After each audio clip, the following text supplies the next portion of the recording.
அனைவருக்கும் வணக்கம். நான் உங்கள் ஜோதிடர் ரவிச்சந்திரன், திருச்சி மேட்டுப்பாளையத்தில் இருந்து பேசுகிறேன். தொடர்ச்சியாக நீங்கள் நம்மளுடைய ஆன்லைன் அஸ்ட்ரோ திருச்சி டிவிக்கு கொடுத்துட்டு வந்துருக்கிற ஆதரவுக்கு மிக்க நன்றி.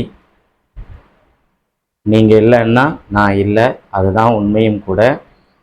சரி, இன்னைக்கு நம்ம ஏற்கனவே சில விஷயங்கள் பேசியிருக்கோம். அதை பற்றி ஒரு சின்ன விஷயம்தான் இன்றைக்கும் பேச போகிறோம்.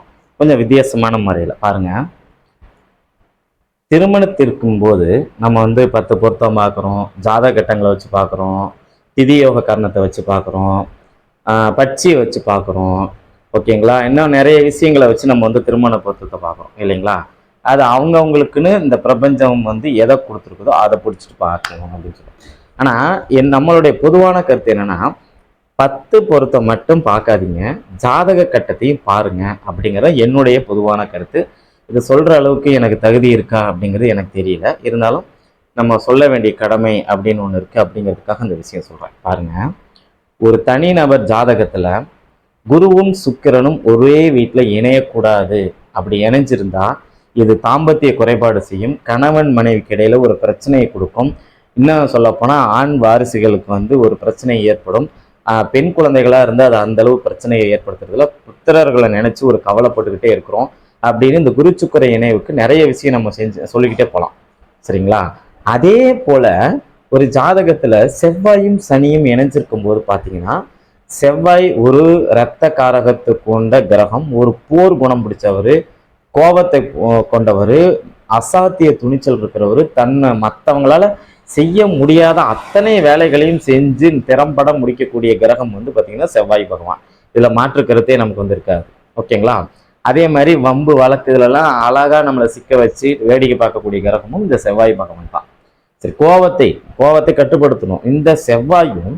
அதே மாதிரி சனி எந்த ஒரு விஷயத்திலும் தடையையும் தாமதத்தையும் கொடுக்கக்கூடிய கிரகம். எதுலையுமே அதாவது எந்த ஒரு விஷயமா இருந்தாலும் கொஞ்சம் வித்தியாசமான ஒரு கோணத்துல அணுகக்கூடிய கிரகம் சனி பகவான். இந்த சனியும் செவ்வாயும் ஒரே ஜாதகத்துல இணைந்திருந்தாலும் பார்த்திருந்தாலும் இதுவும் அந்த ஜாதகத்தை டோட்டலாக மாற்றிவிடும். அப்படிங்கிறதுக்காகத்தான் நம்ம இந்த ஒரு விஷயத்த சொல்றோம். ஃபர்ஸ்ட் குரு சுக்கிர இணைவு திருமண விஷயத்துக்கு ரொம்ப பார்க்கணும். அதே மாதிரி செவ்வாய் சனியுடைய தொடர்பு பார்க்கணும், ராகு கேதுவுடைய அமைப்புகளை பார்க்கணும். அதன் பிறகு லக்னம் லக்னாதிபதியின் அமைப்பை பார்க்கணும். 7ஆம் இடம் 7ஆம் இடத்தின் அமைப்பை பார்த்தால் போதும். ஆயுள் இதெல்லாம் பார்த்தா போதும் அப்படிங்கிறது நம்மளுடைய கருத்து. சரிங்களா? சரி, இப்போ ஒருத்தர் கமெண்ட் போட்டிருந்தார், சார் நீங்கள் வாயில் நல்லா வடை சொல்கிறீங்க, ஒரு உதாரண ஜாதகம் போட்டு விளக்குனா நல்லா இருக்கும். வச்சிருக்கேன் தலைவா, வச்சிருக்கேன்.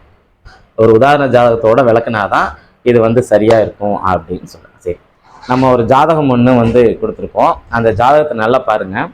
நான் இதை பொது வெளியிலே அந்த தேதி மாதம் வருஷத்தில் சொல்லிடுறேன். 14/6/1991 காலை 8:30 மணிக்கு இந்த ஜாதகம் திருச்சியில் பிறந்த ஜாதகம். நல்லா பார்த்துங்க. இந்த ஜாதகத்தில் கடக லக்னம் மிதுன ராசியில் இவங்க பிறந்திருக்காங்க. சரிங்களா? இது ஒரு பெண்ணுடைய ஜாதகம். இது அதாவது இந்த ஜாதகத்தை வச்சு எனக்கு ஒரு விஷயம் சொல்லலாம். முதலில் சுபத்துவத்தை எனக்கு உணர்த்திய ஜாதகம் இதுதான். அது எப்படி உங்களோட சொல்றதுன்னு தெரியல. ஏன்னா இந்த குழந்தை பிறந்து ஃபர்ஸ்ட் எடுத்தவொடனே நடந்த தசை பார்த்தீங்கன்னா குரு தசை. 13 வருஷம் 9 மாதம் 14 நாள். நல்லா பாருங்க, இந்த ஜாதகத்துல குரு உச்சம் அடைஞ்சிருக்கும். சரிங்களா? குருவுக்கு அப்புறம் வரக்கூடிய சனி ஆட்சி பெற்று வக்ரகதியில் இருப்பார். ஓகேங்களா? அப்போ இந்த அமைப்புல நீங்க பார்க்கும்போது பார்த்தீங்கன்னா, நல்லா கவனிச்சிங்கன்னா தெரியும், இந்த ஜாதகத்துல குரு தசை யோகம் கொடுக்காதுன்னு நான் சொன்னேன். எப்ப இந்த ஜாதகர் பிறந்த வருஷத்தை பாருங்க, 1991 பிறந்திருக்காங்க. எனக்கு அப்ப 10 வயசுல இருந்து 11 வயசு தான் நடந்துச்சு. இந்த குரு தசை ஒரு இப்போ நான் ஒரு 95-97க்குள்ளார நான் அப்படியே பலன் சொல்ல ஆரம்பிச்சிட்டேன். அப்போது நான் இப்போ 10ஆம் வகுப்பு படிக்கிறேன், 97லலாம். அப்போ 10ஆம் வகுப்பு படிக்கும்போது இந்த ஜாதகத்துக்கு பலன் சொல்லும்போது எங்கள் அப்பா ஒரு ஜோதிடர், அது நான் நிறைய விஷயத்தில் சொல்லியிருக்கேன். அவர் யார்கிட்டையும் காசு வாங்கிட்டு ஜாதகம் பார்க்கல, ரொம்ப நல்ல மனுஷன், இருந்த வரைக்கும் நல்லபடியாக தான் இருந்தார். ஓகேங்களா? சரி, அந்த கான்செப்ட் வேற. இப்போது இந்த ஜாதகத்துல குரு உச்சமடைஞ்சிருக்கும். ஏன்னா கடக லக்னம் அப்படின்னு பார்த்தீங்கன்னாவே அவர் 6ஆம் அதிபதி அவர் தான், 9ஆம் அதிபதி அவர் தான். அப்போ பாக்யாதிபதியாக அவர் பாக்யஸ்தானத்தை தொடர்பு கொண்டிருக்கும் போது பார்த்தீங்கன்னா இந்த ஜாதகத்துல குரு திசை யோகம் செய்யன்னு என்னுடைய அப்பா சொன்னார். நான் சொன்னேன் அவர் 9ஆம் அதிபதியா இருக்கிறது வேணுமா யோகம் செய்யட்டும், பிளஸ் அவரே 6ஆம் அதிபதியாகவும் வராரு, அந்த விஷயத்தையும் சேர்த்து தான் செய்வாருன்னு நான் சொன்னேன். அப்போ நீங்க ஒரு அனுபவ ரீதியா நீங்க எடுத்து பார்த்தீங்க அப்படின்னா இந்த மாதிரி அமைப்புகளுக்கு அப்ப இருந்த என்னுடைய நாலேஜுக்கு குரு தசை இந்த பொண்ணுக்கு யோகத்தை கொடுக்காது. ஆனா சனி தசை கண்டிப்பா யோகத்தை கொடுக்கும், புதன் தசை தூக்கி போட்டு அமுக்கும்னு சொன்னேன். 3 வரி தான் இந்த ஜாதகத்துக்கு நான் சொன்னது. மற்றபடி இந்த பெண்ணுக்கு எப்ப திருமணமாகும், எப்ப குழந்தை பிறக்கும், அதெல்லாமே இந்த ஜாதகத்துல நான் அந்த வயசுல நான் சொல்லப்படலை. அப்ப என்ன சொன்னேன், ஃபர்ஸ்ட் குரு தசையில பிறந்தனால குரு இந்த ஜாதகத்துல உச்சம் அடைஞ்சிருக்கிறாரு. பார்த்த அத்தனை ஜோசியருமே குரு தசை ஆகா ஓகோன்னு இருக்கும், அப்படி இருக்கும் இப்படி இருக்குன்னு சொன்னாங்க. ஆனா நான் சொன்னேன் இந்த ஜாதகத்துக்கு குரு தசை வேலையே செய்யாது, வறுமையை தரும், காசு பணம் இதெல்லாமே கொடுக்காது அப்படின்னு சொன்னேன். ஆனா சனி தசை யோகத்தை செய்யும், பிளஸ் கெட்ட பேரையும் சேர்த்து செய்யும் நான் சொன்னேன். ஆனா இதெல்லாமே அப்படியே நடந்துச்சு. அதன் பிறகு பார்த்தீங்க அப்படின்னா புதன் இந்த ஜாதகத்தை வச்சு செய்யும் அப்படின்னு நான் சொன்னேன். வச்சுக்கிட்டு இருக்கிறாரு, இப்ப செஞ்சுக்கிட்டு இருக்கிறாரு. சரி, அந்த விளக்கத்தை பார்ப்போம். இந்த லக்னம் பார்த்தீங்கன்னா கடக லக்னத்துல பிறந்திருக்கு. லக்னம் கடக லக்னம், ராசி மிதுன ராசி. அப்போ லக்னாதிபதி 12ஆம் இடத்துக்கு போறாரு. அயன சயன போக இடம் அல்லது வெளியில, அதாவது பிறந்த ஊரை விட்டு வெளியூர் நகர்த்தக்கூடிய இடம் அப்படின்னு சொல்லக்கூடிய இடம் தூரதேசத்துல இருக்கக்கூடிய இடம் 12. அப்போ இந்த பெண்ணு பிறந்த உடனே வெளியூர் போயிருக்கணும். ஆனா நல்லா கவனிச்சிங்கன்னா இந்த ஜாதகத்துல தெரியும் 9ஆம் அதிபதியாக குரு அவர் லக்னத்தோடவே தொடர்பு கொண்டனால இந்த பெண் பிறந்ததுலேருந்து வெளியூருக்கெல்லாம் போகல, உள்ளூர்ல தான் இருந்தாங்க. சரிங்களா? அப்பாவுடைய வீடு தான் 9, அப்ப அப்பாவோட தான் இந்த பெண் இருக்கணும் அப்படிங்கிற ஒரு அமைப்பு. ஆனா லக்னாதிபதி 12க்கு போறது நல்லது அல்லவே. இந்த ஜாதகத்துல லக்னாதிபதி 12க்கு போகக்கூடாது. ஏற்கனவே சந்திரன் அவர் ஒரு மாதிரியான ஆளு, அவரு போய் 12ல உட்காரலாமா?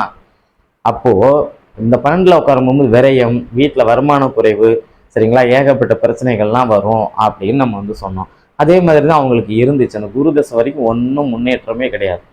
ஓகேங்களா? சரி, அதன் பிறகு பார்த்தீங்கன்னா இந்த ஜாதகத்துல அதன் பிறகு வந்தக்கூடிய தசை சனி தசை. சனி இந்த ஜாதகத்துல ஆட்சி பலம் பெற்றிருக்கிறார். நம்ம உள்ள நட்சத்திரத்துக்குள்ளாரெல்லாம் நம்ம போகல சார், அதெல்லாம் போனா வீடியோ இது 50-60 நிமிஷம் வீடியோ ஆயிரும். அவ்வளவு நேரம்லாம் நம்ம பேச வேண்டாம். ஜஸ்ட் சிம்பிளாவே ஒரு விஷயத்தை உணர்த்திடுவோம். சனி இந்த ஜாதகத்துல ஆட்சி பலத்துல இருக்கிறாரு. இந்த ஆட்சி பலத்துல இருக்கக்கூடிய சனி குருவின் பார்வையில இருக்கிறாரு. இதுல எந்த தசை முன்னாடி வருது அதான் மேட்ரு. குரு தசை முன்னாடி வந்தனால குரு உச்சமடைஞ்சு இருந்தாலும் செவ்வாயோட இணைஞ்சு சனியின் பார்வை பெற்றனால இந்த ஜாதகத்துல குரு தசை வேலை செய்யல, அதுதான் உண்மை. சரி, அதே மாதிரி அமைப்பு பாத்தீங்கன்னா இங்க இருக்கக்கூடிய குரு பக்கத்துல தனக்கு எதிர்த்தன்மை கொண்ட கிரகம் சொல்லக்கூடிய, எதிரி கிரகம் சொல்லக்கூடிய, மாற்று கருத்து உள்ள கிரகம் சொல்லக்கூடிய சுக்கரனோட சேர்ந்து இருக்கும் போது இங்க என்னதான் அவர் உச்ச பலத்துல இருந்தாலும் பக்கத்துல அவர் இருக்கிறது அவரை எரிச்சல் அடையவே செய்யும். அப்போ போதாத குறைக்கு குரு இருக்கிற நிலைமையே எரிச்சல் அடைஞ்சிட்டு இருக்குது. அதே நேரத்துல இந்த குரு செவ்வாயோட இணைஞ்சு சனியின் பார்வை பெற்றனால இந்த ஜாதகருக்கு குரு தசை வேலை செய்யாதுன்னு இன்னைக்கு சொல்லலாம் சார் ஈஸியா. ஆனா அது நான் ஒரு 15-16 வயசுலயே அதை நாம் கணிச்சோம். அதுபடிதான் நடந்துச்சு. ஓகேங்களா? என்னை ஜோதிடனா என்னை உணர்த்தியதும் இந்த ஜாதகம் தான். இந்த ஜாதகம் நான் இதுவரை பொது மேடையில மற்ற வீடியோக்கள்ல போய் பேசுற இடத்துல இந்த ஜாதகத்தை நான் விளக்குனதே கிடையாது. பட் விரிவான விளக்கம் இந்த ஜாதகத்துக்கு வேணும்னா அப்படின்னா நான் இந்த பொது மேடையில போர்டு வச்சு பேசும்போது அதை நான் உங்களுக்கு இன்னும் தெளிவா விளக்கி சொல்றேன். ஓகே, இந்த ஜாதகத்துல பாத்தீங்க அப்படின்னா நல்லா பாருங்க, குருவும் சுக்கிரனும் சேர்ந்திருக்கா. நான் சொன்னா குரு சுக்கிரன் சேர்ந்தா திருமண வாழ்க்கை சரியில்லை, ஒரு பிரச்சனையாகும், பெண் குழந்தைகள் அதிகம் இருக்கும், ஆண் குழந்தைகள் கம்மியா இருக்கும் அல்லது இருக்கவே இருக்காது அப்படின்னு நான் நிறைய விஷயம் சொன்னா, இந்த ஜாதகருக்கு திருமணமாகி 3 ஆண் குழந்தைகள், ஒரு பெண் குழந்தை தான் பிறந்துச்சு. நல்லா கவனிங்க, 3 ஆண் குழந்தைகள், ஒரு பெண் குழந்தை பிறந்துச்சு. அந்த 3 குழந்தையில முதல் குழந்தை மட்டும் இருந்து ஒரு 14 வயசுல இறந்துருச்சு. ஆனா ரெண்டாவது அந்த ஒரு 2 குழந்தை ஆண் குழந்தையை உருவாச்சு பாத்தீங்களா, அது வயிற்றுலயே இதாயிருச்சு. அப்ப கடைசியா அபாசனம் ஆயிடுச்சு. கடைசியா இருந்தது மட்டும்தான் அதாவது அது 2வது 3வது குழந்தை அபாசனம் இல்லை, வயிற்றுலயே இறந்துதான் பிறந்துச்சு. அப்போ கடைசியாக பிறந்த அந்த 4ஆவதா பிறந்த அந்த பெண் குழந்தை இப்போ உயிரோட இருக்கு, நல்லபடியாகவே இருக்குன்னு வச்சுக்கலாம். ஏன்? இந்த குருவும் சுக்கிரனும் இணைஞ்சதனுடைய அமைப்பு. ஓகேங்களா? அப்போ ஆண் வாரிசை கெடுத்துருச்சு. இவங்களுக்கு ஒரே ஒரு பெண் குழந்தை தான். 3 ஆண் குழந்தைகளை இவங்களுக்கு உருவானாலும் கடைசியில் நின்னது ஒரு பெண் குழந்தை தான். இதையும் நம்ம முன்னாடியே சொன்னோம். ஓகேங்களா? முன்னாடினா ரொம்ப முன்னாடிலாம் இல்லை சார், இந்த பெண்ணுடைய திருமணத்தின் போது சொன்னேன். சரி, இந்த பெண்ணுடைய திருமணம் எப்போ நடந்துச்சு அப்படின்னு சொல்லி பார்த்தீங்க அப்படின்னா, சனி சனி மகா திசையில சனி புத்திலேயே திருமணம் நடந்துருச்சு. அவர் 7ஆம் அதிபதி 7ல் ஆட்சி, குருவின் பார்வையில் இருக்கிறாரு, சுக்கரனுடைய பார்வையில் இருக்கிறாரு, அந்த லக்னத்துக்கு ராஜயோகாதிபதியோடைய பார்வையில் இருக்கிறாரு. இப்படிலாம் நீங்க பல விஷயம் எடுக்கலாம். ஆனா குருவின் பார்வையில சனி பகவான் இருக்கிறார், 7ஆம் அதிபதி இருக்கும்போது அவர் என்ன பண்ணாரு, வந்தவுடனே திருமணம் சார்ந்த விஷயங்களை செஞ்சு வச்சுட்டாரு. அவ்வளவுதான். ஓகேங்களா? இதுல ஒரு விஷயம் என்னன்னா, இந்த சனி பகவான் 7ஆம் இடத்தில் அமர்ந்திருந்தாலும் அவர் வக்கரகதியில் இருக்கிறார். வக்கரகதினா கணவர் எதையுமே 2 முறை செய்யக்கூடியவர்னு அர்த்தம். நல்லாவே நமக்கு தெரியுது. அப்ப 7ஆம் இடத்துல சனி இருக்கிறதுனால இந்த பெண்ணுக்கு திருமண வாழ்க்கை சரியில்லை. குரு சுக்கிரன் வேற லக்னத்துல இருக்கிறனால அதுவும் பாதிப்பு. லக்னாதிபதியே 12க்கு போனனால அயன சயன போகத்தை இடத்தை தேடி இது வெளியில போயிடுச்சுன்னு அர்த்தம். அப்படிதான் போய் நடந்துக்குச்சு. அதனால இவருடைய கணவருக்கும் இவங்களுக்கு கருத்து வேறுபாடு ஆகி இந்த பெண்ணை இந்த பெண்ணுக்கு தெரியாம அவர் இன்னொரு திருமணம் செஞ்சு இந்த பெண்ணுடைய கணவர் இன்னொரு ஆண் குழந்தைக்கு அப்பா ஆகிட்டாரு அப்படின்னு ஜாதகத்துல நம்ம அனலைஸ் பண்ணி பார்க்கும்போது தெரிஞ்சிச்சு.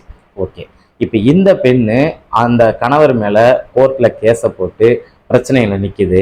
இது ஏன் புதன் தசை வச்சு செய்யும்னு சொன்னேன். அதற்கான காரணம் என்னன்னா, புதன் தசை இவங்களுக்கு 28/3/2024 இந்த டயத்திலேயே புதன் தசை ஸ்டார்ட் ஆயிடுச்சு. புதன் தசையில இப்போ இவங்களுக்கு புதன் புத்தி தான் நடந்துட்டு இருக்கு. புதன் பார்த்தீங்கன்னா இந்த லக்னத்துக்கு அவரே 3ஆம் அதிபதி, அவரே 12ஆம் அதிபதி. அந்த அமைப்புல இருந்து 2ஆம் இடத்து அதிபதியோட சேர்ந்து லக்கணத்துக்கு பாதக ஸ்தானத்துல போய் உட்கார்ந்துட்டு இருக்கிறார். அப்ப அவர் பாதகம் செய்ய தானே செய்வாரு. குடும்பஸ்தானாதிபதியோட போய் உட்கார்ந்துருக்கும் அவர் பாதகத்தை செய்ய தானே செய்வார். பாதகத்தை செஞ்சார். சரிங்களா? இப்ப கோர்ட்ல கேஸ் நடக்குது. இந்த பெண்ணுக்கு ஆதரவாக தீர்ப்பு அடுத்த வருஷம் வரும் அப்படின்னு நம்ம குறிச்சு கொடுத்துருக்கோம். இந்த ஜாதகத்திலிருந்து நமக்கு உணர்த்தியது என்ன அப்படின்னா, நீங்க திருமணத்துக்கு பொருத்தம் பார்க்கும்போது கண்டிப்பாக குருவும் சுக்கிரனும் இணைஞ்சிருக்கான்னு சொல்லி பாருங்க. இவங்க 22 டிகிரிக்கு அப்பால இருந்தா ஒரு பெரிய தோஷம் இல்லை. அதே மாதிரி செவ்வாய் சனியின் தொடர்பு இருக்கான்னு சொல்லி பாருங்க. ராகு கேதுக்கள் எந்த வகையிலையாவது லக்னாதிபதியோட தொடர்புல இருக்கான்னு பாருங்க. இதுல பாருங்க லக்னாதிபதியோட கேது இருக்கிறார். நல்லா கவனிங்க. சந்திரன் 21 டிகிரி 51 கலை, கேது 26 42. அப்ப எவ்வளவு 5 டிகிரியில சுருட்டி இருக்கிறார் லக்னாதிபதியை. நல்லா கவனிச்சிங்கன்னா அந்த சந்திரனுக்கு 8ல் சனி. நிறைய ஒரு விஷயங்கள் இந்த ஜாதகத்துல இருக்கு. பட் இவ்வளவு விஷயங்களை நம்ம அனலைஸ் பண்ணாம இவங்க அம்மா நம்ம சொல்றதை கேட்காம அப்பவே நான் சொன்னேன், 10 பொருத்தம் மட்டும் வச்சு திருமணம் செய்யாதீங்க, அதெல்லாம் பிரச்சனைகள் இருக்குது. நீங்க ஜாதகத்தை பாருங்க. நீங்க யாருக்கு திருமணம் செஞ்சு கொடுத்தாலும் இந்த அமைப்பு தான் கடைசியில, ஜாதகம் தான் கடைசி வரைக்கும் நம்ம கிட்ட நிற்கும். சரிங்களா? இந்த 10 பொருத்தம் அப்படிங்கிறது தலை மேல இருக்கிற பூ மாதிரி. பூ இல்லைன்னா கூட நம்ம வாழலாம். ஜாதகங்கிறது நம்மளுடைய உடல் உறுப்புகள் மாதிரி, நம்ம மொத்த உடம்பு மாதிரி. அதனால ஜாதகத்தை நீங்க தெளிவா பாருங்கன்னு சொன்னோம். அவங்க நம்ம கிட்ட திருமணத்துக்கு ஜாதகம் பார்க்காம வேற எங்கேயோ ஒரு இடத்துல போய் பார்த்து அவர் 10க்கு 8 பொருத்தம் இருக்கு அப்படின்னு இவர் இந்த பெண்ணுக்கும் இந்த பெண்ணுடைய கணவருக்கும் இருக்குன்னு சொல்லி அவங்க கல்யாணம் முடிச்சு கொடுத்து, கல்யாணமாகி ஒரு வருஷம் அல்லது ஒரு 2 வருஷம் கூட இவங்க நிம்மதியா இல்லை சார். மேக்சிமம் இவங்க பிரிஞ்சே தான் வாழ்ந்தாங்கன்னு வச்சுங்க. அப்பப்போ ஒரு 2 மாதம் ஒரு வாரம் 10 நாள் இப்படிதான் சேர்ந்து இருப்பாங்க தவிர மேக்சிமம் இவங்க பிரிஞ்ச வாழ்க்கையே தான் இருக்கும். இந்த பெண்ணுக்கு இப்போ திருமண வாழ்க்கையும் சரியில்லை. அந்த பெண்ணு ரொம்ப உயிராக வளர்த்த அந்த ஆண் குழந்தையும் இப்போ இல்லை. ஒரே ஒரு பெண் குழந்தை இருக்கு. அந்த பெண் குழந்தையும் சொல் பேச்சு கேட்காம இருக்கு. இந்த சுக்கிரன் குரு இணைவு சார். ஓகேங்களா? வீட்டில் சொத்து இருக்கு, நிலம் இருக்கு, தோட்டம் இருக்கு. ஓகேங்களா? நல்ல மாடி வீடு இந்த மாதிரி வசதிகள் எல்லாமே இருந்தாலுமே கூட ஒரு ஆண் துணை இல்லாமல் ஒரு பெண் வாழ்வது என்பது இன்று இருக்கக்கூடிய ஒரு சமுதாயத்தில் ஒரு பெரிய பிரச்சனை தான். அப்போ அந்த அமைப்பில் இருக்கும்போது பார்த்தீங்கன்னா இந்த குரு சுக்கிரனுடைய இணைவும் இந்த செவ்வாய் சனியுடைய தொடர்பும் எந்த அளவு ஒரு ஜாதகத்தை மாற்றிருக்குங்கிறது இந்த ஜாதகத்தில் இந்த அளவில் உங்களுக்கு விளக்கியிருக்கேன். உங்களுக்கு ரொம்ப பிடிச்சிருக்கும்னு நான் நினைக்கிறேன். அதே மாதிரி நம்மக்கிட்ட கன்சல்டேஷன் வேணும்னு நினைக்கிறவங்க, ஒரு கேள்வி 2 கேள்விக்கு மட்டும் எனக்கு பதில் கிடைச்சா போதும்னு நினைக்கிறவங்க, நான் கீழே டிஸ்பிளே நம்பர் ஓடிட்டுருக்கோம். அந்த நம்பரில் 505 ரூபா பணம் போட்டிங்கன்னா ஒரு கேள்வி 2 கேள்விக்கு நான் பலன் சொல்லுவேன். முழு ஜாதகம் பார்க்கணும்னா 1010 ரூபா ஃபீஸ் வாங்குறேன். இதுவும் ஒரு நாளுடைய தொடக்கத்திலேயே நீங்கள் இந்த அமௌண்ட் போட்டிங்கன்னா அன்றைய நாள் நைட்டுக்குள்ளார உங்களுக்கு மேக்ஸிமம் 95% உங்களுக்கு பலன் சொல்லப்படும் அப்படின்னு சொல்லி நம்மளுடைய ஆன்லைன் அஸ்ட்ரோ டிவியை புதுசாக பார்க்குற நீங்கள் சப்ஸ்கிரைப் பண்ணி வைங்க, பக்கத்தில் இருக்கிற பெல் பட்டனை கிளிக் பண்ணி வைங்க, தொடர்ச்சியாக நம்ம வீடியோவுக்கு வந்து ஆதரவு கொடுங்க, ஸ்கிப் பண்ணாமல் வீடியோவை முழுசாக பாருங்கன்னு சொல்லி உங்களிடமிருந்து விடைபெறுகிறேன். நன்றி, வணக்கம், வாழ்க வளமுடன்.